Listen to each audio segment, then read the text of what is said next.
When someone wrongs you, take a moment to ask yourself what led them to act that way. Try to understand their perspective on good and evil. Once you grasp their mindset, you may find yourself feeling sorry for them rather than angry or surprised. If their values align with yours, then forgiveness becomes natural. After all, you might have acted similarly in their place. If their sense of right and wrong is different from yours, then overlooking their actions should be even easier, as they are simply lost in a moral framework that differs from your own. You alone determine your own worth. People trade their integrity for different things, each setting their own price. Consider the story of Agrippinus. When Florus debated whether he should participate in Nero's spectacle, Agrippinus told him, "Go ahead." When asked why he himself would not, he answered, "Because I do not even consider the question." The moment a person starts weighing the value of external things, they come dangerously close to losing sight of who they truly are. If something external distresses you, recognize that the pain comes not from the thing itself, but from your perception of it, and that perception is entirely within your power to change. Philosophy begins with applying core principles, such as honesty, before moving on to justifying them and, finally, analyzing the nature of proof itself. The first step, the practice of philosophy in daily life, is the most vital. Yet we often do the opposite, fixating on abstract arguments while neglecting to embody the very values we claim to defend. Remember that life is fleeting. Just as an hour is part of a day, we too are but passing moments in the grand scheme of existence. Approach life as you would a banquet. When something is offered, take it in moderation. If it passes you by, let it go. If it has not yet arrived, do not stretch your desire toward it. Treat relationships, wealth, and status in the same way, and you will find yourself at peace. All that we have is on loan from fortune, which can reclaim anything at any moment. Love your dear ones, but always with the awareness that they are not yours to keep forever. Do not call yourself a philosopher, nor boast about philosophical knowledge. Instead, embody wisdom through your actions. At a banquet, do not lecture on how to eat, simply eat as you ought. Sheep do not show their shepherd how much they have eaten. They silently produce wool and milk. Likewise, do not flaunt philosophy. Let its effects be seen in how you live. Philosophy is not for display, nor for mere intellectual entertainment. It is a discipline that shapes character, guides actions, and steers one through life's storms. It is not about speaking well but living well. In the vast and uncertain seas of life, one cannot hope to live free of fear or worry without a guiding principle. Every hour presents new challenges that demand wisdom, and for that wisdom, we must turn to philosophy. What, after all, prevents us from saying that the truly happy life is one led with a mind that is clear, fearless, and steadfast, beyond the reach of both fear and desire?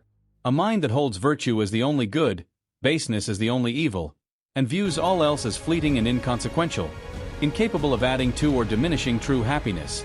Such a person, whether they will it or not, is bound to experience deep and abiding joy, for they find fulfillment within themselves rather than in external circumstances. Philosophy should not be treated as a theoretical pursuit, but as a way of living. We must seek out the teachings that apply to life immediately, words that transform into actions. The greatest failure is to study wisdom as an intellectual exercise while living in a way that contradicts it. To live well, all you need is this: clarity in the present moment, action for the common good in the present moment, and gratitude in the present moment. Do not spoil what you have by longing for what you lack. What you now possess was once among the things you wished for. True happiness is found in enjoying the present without anxious dependence on the future. The greatest blessings of life are already within our reach. A wise person is content with what they have and does not yearn for what they do not. Pass through this brief existence in harmony with nature, and when the time comes, leave it with gratitude, like a ripened olive dropping from the tree, thankful for the earth that nourished it and the branch that held it.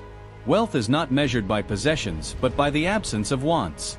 The man who craves more is truly poor, not the one who has little. Gratitude, in turn, is the foundation of all virtue. If you have received joy from life, do not lament what is past. Be thankful for what was given. Approach life as you would a banquet.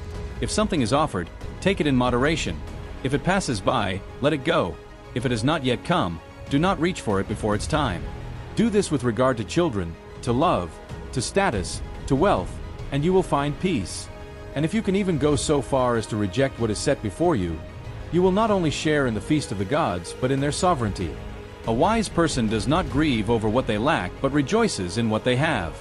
Think of yourself as already dead. Your life has been lived. Now take what remains and live it well. Gratitude benefits not only the receiver but also the giver. For no one who has helped another has failed to enrich themselves. Virtue carries its own reward. It does not seek repayment. The joy of gratitude lies in the act itself, not in any return it may bring. Cultivate gratitude for all things. For even hardships contribute to growth. Many lose their present blessings by chasing after imagined ones. Each morning, remind yourself of the privilege it is to be alive, to think, to love, to experience. The greatest task in life is to discern what is within your control and what is not, and to concern yourself only with the former. Happiness lies in ceasing to worry over things beyond your power. You have control over your mind, not external events. Realize this, and you will find strength. Everything can be taken from you except one thing: the power to choose your attitude in any situation. That is the final human freedom.